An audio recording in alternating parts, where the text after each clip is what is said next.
This chapter is called AHC220 Exam Prep Locksmithing Questions.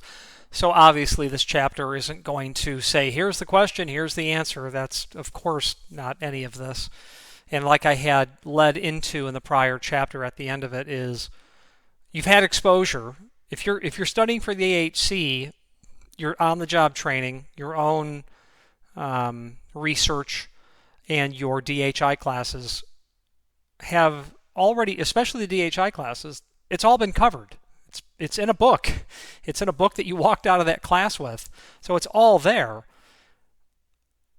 provided you've taken the class and have the on-the-job experience. I was in the AHC220 exam prep, and there may have been one other person that had a complete understanding of all of the questions. I know that I did. But I'll admit, not because of my exposure to master keying and locksmithing in general as DHI teaches it, even though they make all the data available. They have now 2 classes on the subject matter, but I would never get those questions right if I was only relying on one 8-hour class in DHI where you've got 2 breaks and an hour lunch and we're leaving early, which forget that. That doesn't happen in DHI. But my point is to just do it at some point. You did it like 3 years ago and you don't have any memory of it. Unless you're applying the knowledge in your head of the standard key coding system, or unless you are understanding, the concept of dividing the key, or, if I say that it's AA3, what that means.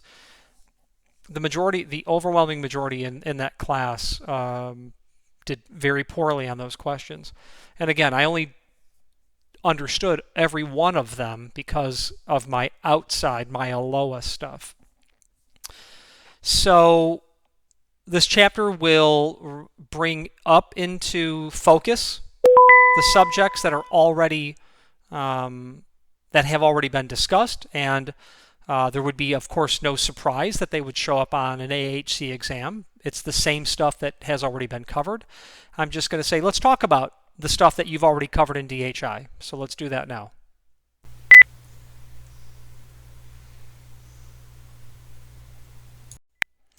Okay, let's take a look at this AHC 220 exam prep locksmithing questions. In October of 2021, I participated in DHI's AHC 220 exam preparation class. I was happy and surprised that there were so many questions about keying.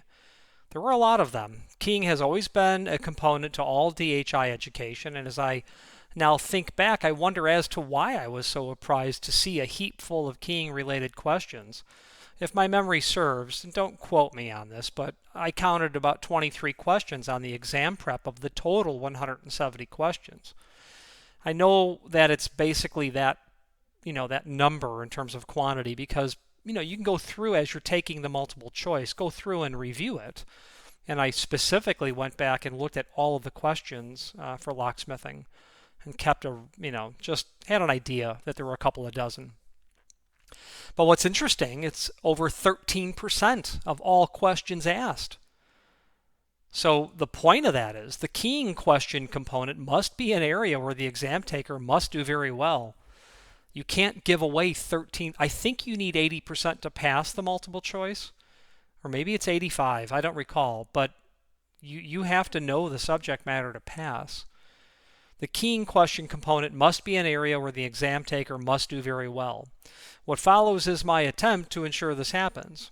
While I did answer 100% of all of the questions correctly, I got the impression the remainder of the group struggled on the keying questions.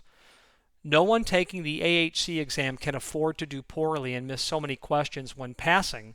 Correct me if I'm wrong, the multiple choice exam requires an 80% or better.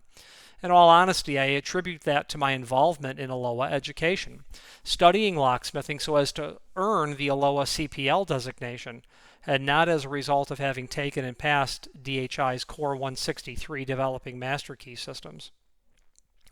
I appreciate, of course, the Core 163 curriculum, but feel the amount of study required to demonstrate proficiency on the AHC exam, the multiple choice component of it.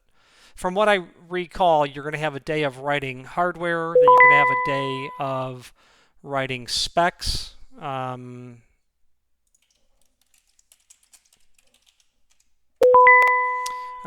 then you're going to have a multiple choice component, is the way I recall that it is broken up.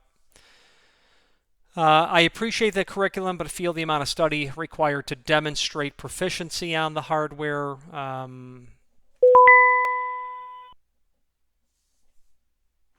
Let's see. I guess what I'm trying to say is, you know, if you take that class and then 2 years later you're taking the AHC test without reviewing that stuff, I think you'd be in trouble on those questions. I know that I would be. That's to be absolute. While the Core 163 should be viewed as required, as it does cover the subject matter that you will be asked to demonstrate proficiency on, by now, as you know, learning the SKCS requires study and application, again, in my opinion, well beyond the 8-hour course. I think the people in the class that did very poorly in the questions had zero exposure to locksmithing. People that are extremely talented can write very detailed hardware sets and probably have specification writing skills and experience under their belt, but don't get dragged into locksmithing very much. The AHC, in my opinion, the AHC exam will prove hard enough to risk losing so many points on answering keying and locksmithing questions incorrectly. My suggestions are as follows. Take and pass Core 163, revisit and study the text, communicate to the Core 163 instructor and adopt that person as a mentor, and stay in routine contact until you feel your command over the subject matter is well above average on the subject matter. Use the ANSI standard. Use this primer. Consider me as a direct contact. If I don't know the answer, I will find it. I'll tap the shoulder of someone who can give us the answer. My goal in this chapter is to provide a framework for you to study so that you get the overwhelming majority of these questions correct. Again, it's just based on what you have likely already been exposed to. In this chapter, I will address the types of questions that I recall from the exam and provide my opinion on what areas of study you should focus on specifically and calling attention to those areas where you may want to strengthen your knowledge. When answering these locksmithing related questions, what I found as an important realization to walk away with is this. The answer you select must be the best answer from the pool of the possible answers you are provided. There may be a question that can have, and in one instance ought to have, in my opinion, a more accurate answer from those choices provided to you. Don't get hung up on the idea that one of the choices presented to you is not the most accurate, and you disqualify it as wrong as a result. Being pedantic here will not serve you. Select the best answer from the choices you were provided. What fits it the best, even though it may not fit it completely or thoroughly? What would be the closest to accurate? The point is crucial. Select the hardware that best fits the question and not necessarily perfectly fits the question. If you answer wrong because none of the choices are perfectly correct, DHI will defend their position by stating your mandate is to select from the answers you were provided as the best choice from those provided. Now let's begin. I would suggest familiarizing yourself with the term interchangeable core. Let's start with interchangeable core. Okay, I was about to say that I was not expecting interchangeable core questions on the test, the exam, but there was. So I would suggest familiarizing yourself with that term, area of concentration number 1, interchangeable core. According to the List Council, an interchangeable core, a key removable core which can be used in all or most of the core manufacturer's product line. No tools other than a control key are required for removal of core. There are different platforms and different means and methods that the different manufacturers employ to achieve their goals,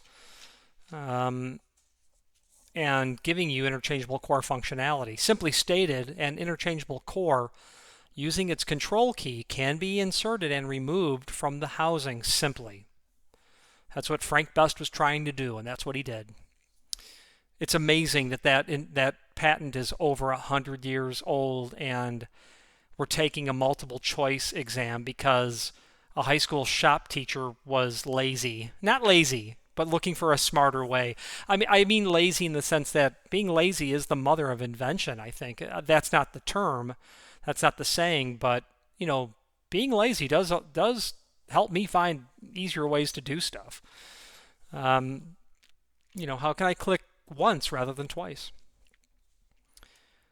So to me, it's really amazing that we're talking about this. You're being tested on it.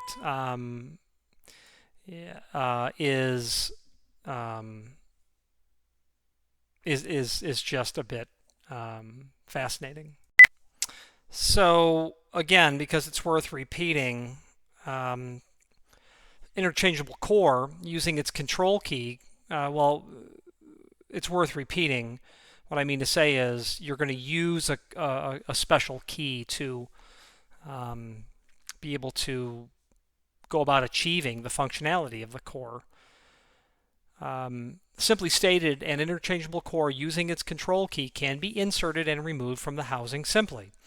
What is important to note is that disassembly of the lock to remove the core is not required. That's a hallmark of interchangeable core. This is the cornerstone of interchangeable core, and if you learn nothing else about IC, meaning the various manufacturers' intricacies, know its definition. That will, as long as you know what it is, you don't have to know, sure, an engine from a Chevy is different from an engine from a Ford. They do the same thing.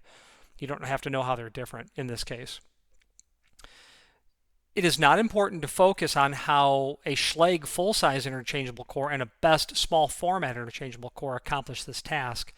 It's just important enough to know both different platforms, broadly speaking, do the same thing. So what we're trying to say is it's important to know, broadly speaking, that Schlage and Best have interchangeable core. They do it differently. Doesn't matter how they do it differently from this perspective. Using a control key allows the core to be inserted and removed, and no other work is required to accomplish this.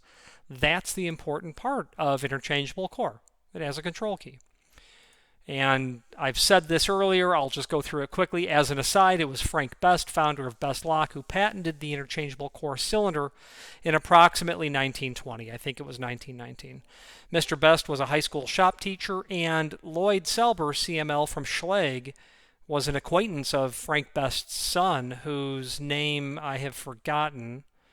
Doesn't matter, but Lloyd, who worked at Schlage for 15 or 20 years, had basically second-hand knowledge of Frank Best through the eyes of the son, who was a prolific lockman himself in the Best Lock Company, with many patents to his name, if I recall correctly. Anyway, Frank Best was a high school shop teacher and reportedly was tired of having to carry so many different keys to access all the different locks he came into contact with. So in the process of wanting one key to work different cylinders, he found he was spending so much time just taking this stuff apart. He was searching for a way to have one key pass all these different cylinders and discovered he was wasting a lot of time in the process of removing and reinstalling the cylinder. He apparently decided to tackle that issue first, and the interchangeable core concept was born. While I believe he may have been inspired by the technology that existed prior, in my opinion, the master ring by Corbin, because that has two shear lines. It's complete conjecture on my part. Let's just read it.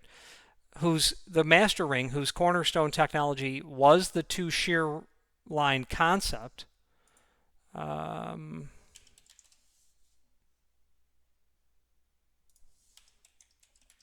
going to see if I can quickly find the patent. Oops.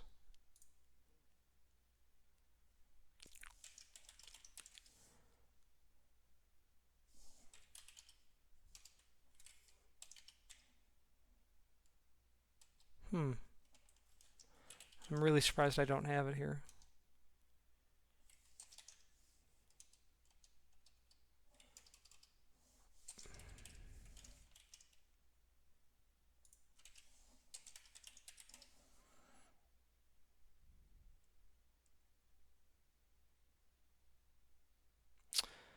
Oh,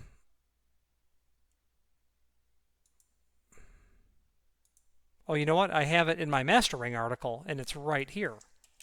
I just would like to show you to see if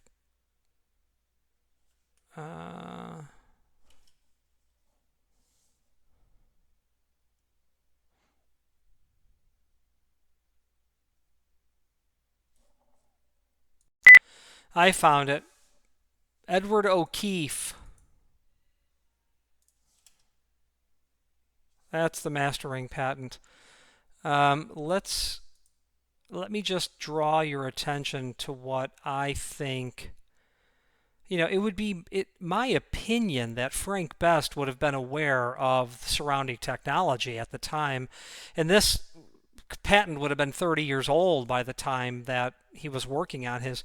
But the mastering has two shear lines, and the second shear line is here, and that second shear line allows you to do something. The concept of how the second shear line was applied by Frank Best was in a novel way. No correlation between mastering and interchangeable core at that point, but they used a second shear line to do two very different things. So, I've been told that most likely Frank Best was not aware of the mastering. Who knows? The school that he worked in could have been full of it. He could have been taking it apart constantly. I don't know. But this is the plug. This is the master ring. So you've got a shear line here and you've got a shear line here. That's what's ingenious about it. Anyway, back to our talk. I personally believe that he could have been inspired by the two shear line concept. Because it's the two shear line concept that allows the interchangeable core to work in most cylinders. Schlage doesn't have a shear line. Yale doesn't have a shear line. There are other platform. There is at least one other platform that does not have a shear line as well, nor does it look as if it is a figure 8 cylinder. And I'm going to tell you the Bilock. Bilock is an example of a cylinder that is interchangeable core, but is not a figure 8. And don't take this into account at all, because this is definitely not going to come up on an AHC exam. But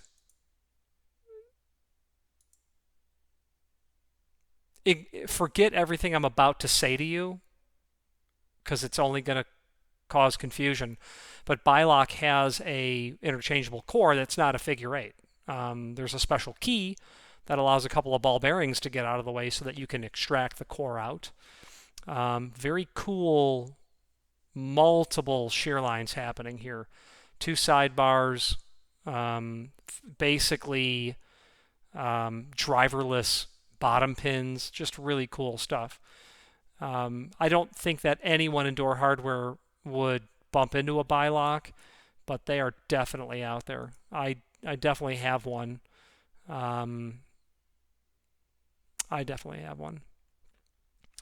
So you can remove that core with a special key, and it's not a figure 8, but don't make that a point of incorporation into your study at all. Again, Frank Best was searching for a way to have one key pass all the different cylinders, and discovered he was wasting a lot of time in the process of removing and reinstalling the cylinder. My knowledge of that comes from Lloyd, and I believe that would have come from Frank Best's son, is probably what happened. He apparently decided to tackle that issue first, and the concept was born. While I believe he may have been inspired by the master ring, the two shear lines, others might disagree that he was inspired. I see similarity there. What we can all agree on is that Frank Best forever changed the world of cylinders over 100 years ago. Who in commercial door frame and hardware distribution does not encounter small format interchangeable core? Everyone does. Finally, interchangeable core is not to be confused with the term removable core. Removable core may not use a control key and will require partial disassembly of the lock. The Schlage G-lock is an example of removable core, and I've got a 50-year-old catalog as seen here if you wanted to look at it. There's no reason to, but I'm just supplying supporting documentation. Area of concentration number 2, levels of keying. The large percent, if you recall back to the primer and DHI, the levels of keying is pretty important. The large percentage of questions dealt with on the exam prep was indeed levels of keying. You're going to need to refer back to having already gone through over this. You will need to fully understand the following without hesitation. Level 1 keys have only change keys. Level 2 systems, I said level 1 keys. Level 1 systems have only change keys. Level 2 systems have a master and a change. Level 3 systems have a grandmaster that they've added to a 2-level system. And a level 4 system adds a great grandmaster to a level 3 system. Refer back to my earlier chapters on levels, and specifically the schematics drawn will refresh your memory. I've just copy and pasted them here. Level 1, just change keys. Level 2, a master and change keys. Keep note the numbers come in front of the letters in a level 2. When we get to level 3, it's the opposite way, letters first. This is just a series of different level 2 systems with a grandmaster above the masters, above the change keys. A level 4 is nothing other than a series of level 2 systems under a level 3 system, and multiple level 3 systems are under a great grandmaster. Okay. Let's see. So, know that deadpan. Know those different systems absolutely. There were a large area of concentration 3, SKCS. There were a large percentage of questions pertaining to the standard key coding system. And I believe you will be best served by spending the majority of your time making sure you understand as thoroughly as possible the section in the primer on the SKCS. You will need to commit to memory the following concepts. In level 2 systems, numbers precede letters, such as 1AA. The above means in a cylinder that has this key set, the 1AA change key and the AA master key will pass. So let me say that again so that I understand it. If you have a cylinder that its key set is 1AA, in that cylinder the 1AA key will work, as will the AA. In a level 3 system, such as AA1, a cylinder with this key set means that the AA1 key, the AA key, and the A key, the AA1 change, the AA master, and the A grandmaster will pass. It would also be true to say the AA1 change key and the AA master will pass and fail to mention the A grandmaster. It would be accurate to say that those two keys pass that cylinder with that key set. I don't like the concept of not mentioning that the A grandmaster, but the point is that it's automatically inferred here. Unless you've done something to the key set, such as NMK, the grandmaster is going to pass. But the key set itself does specifically declare all 3 levels of key will pass the cylinder in that key set. Cross-keying. Cross-keying can be expressed as X1AA operated, OP, or operated by 2AA and AA.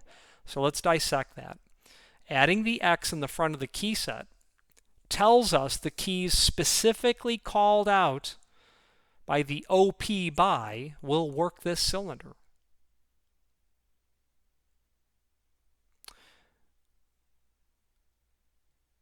But there's a bit of a trick.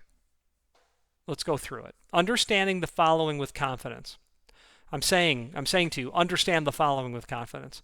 When there is only a leading X in the key set, there will be in addition to the cylinder having this key set, a 1AA key that is cut and will operate this cylinder, as well as the other cylinders that are after the OP by, the operated by.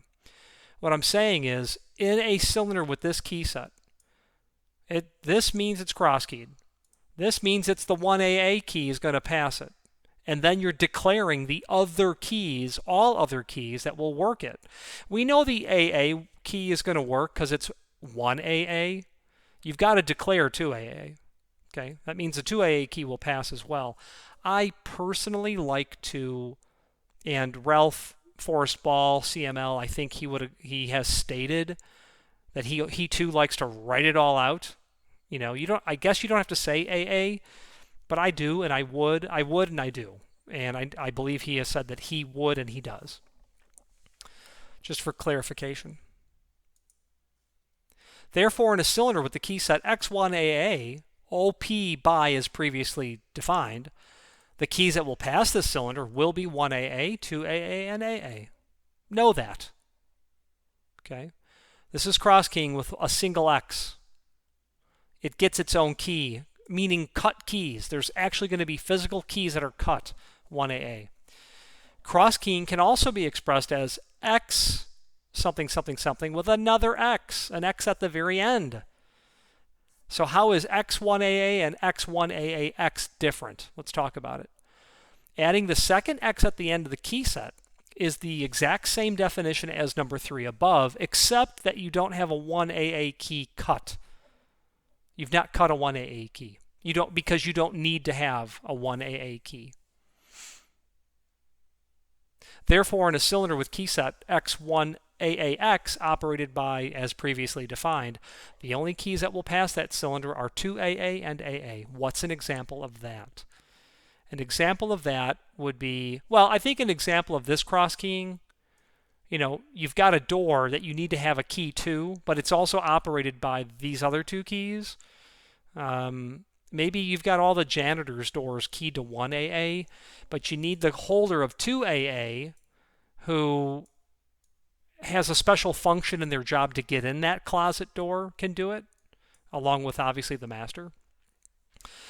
In this cross-keying where we don't need 1AA, but it's going to be operated by 2AA and AA, an example of that would be you have an office, and inside of that office is a locked closet where you put your valuables when you go to work. You need the 2AA key because that's your office door, but you don't need an individual key only for that closet because the person who has the office door key is the only person that needs to go into that closet. So no reason to cut a 1AA key. What are you going to do with that key? Put it in a drawer and forget about it. Actually, I think it'd be better off to not cut that key or to have it exist because then it's lesser security. You're probably going to be more guarded over the key to your office than you would be the key to the closet in the office. But you don't want someone to be able to get into your closet should they have access to your office. So adding the second X at the end of the key set is this exact same definition, except that we're not going to cut the 1AA key because it won't exist. And the only keys to pass that are 2AA and AA. Controlled cross-keying is where you have a cross-keyed cylinder that has a different change key, that has different change keys past the cylinder. However, those different change keys are always under the same master.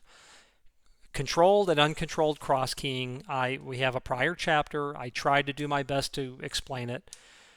Controlled cross-keying means that the different keys are under the same master. Uncontrolled cross-keying means the change keys are under different masters. That's the bottom line. If you don't learn how it works, and I don't think that you need to at all, just know that the definition of controlled and uncontrolled, that you need to know.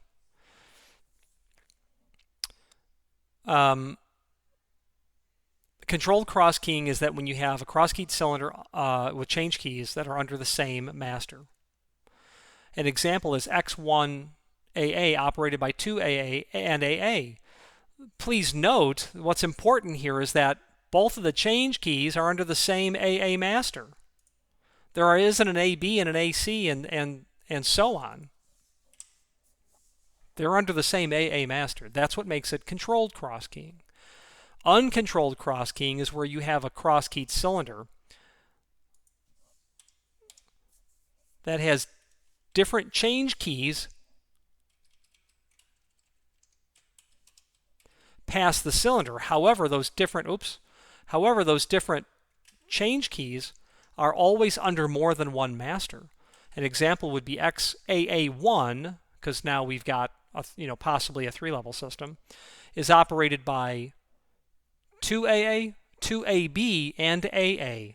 So that AA and that AB are where your masters come, your different masters. That's what makes it uncontrolled. Please note there is now an AB master key included in the key set in addition to the AA master. This is the crucial and only difference between controlled and uncontrolled cross-keying. Although your approach the science of how you combinate cylinders is absolutely an advanced topic. Know this fact. I consider understanding the science and impact of controlled versus uncontrolled cross-keying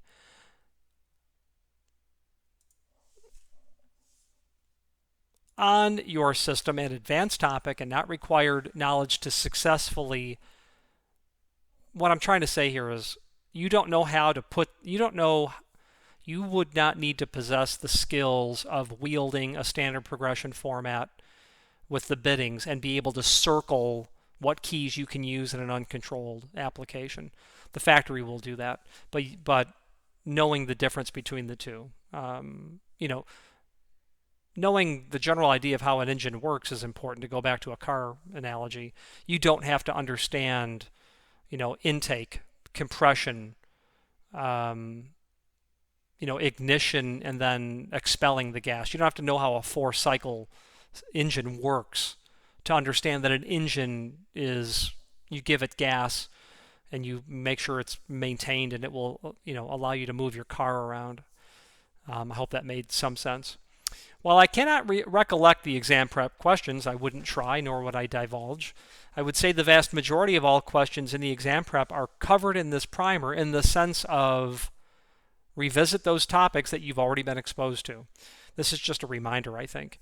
Perhaps, too, understand the role key cabinets play in a key system. And finally, review your favorite manufacturer's UL437 compliant cylinder and understand what makes it UL437 compliant as compared to a non-compliant cylinder.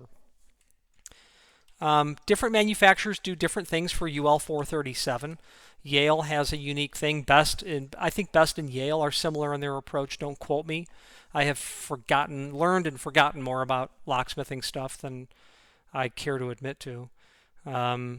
Maybe look at Yale and Sargent and Schlage and Best and see how they do it. It's basically toughening the cylinder up, but knowing how it toughens it up. And plus UL437, that's another standard. That's like, the ANSI document that we've been referring to all along.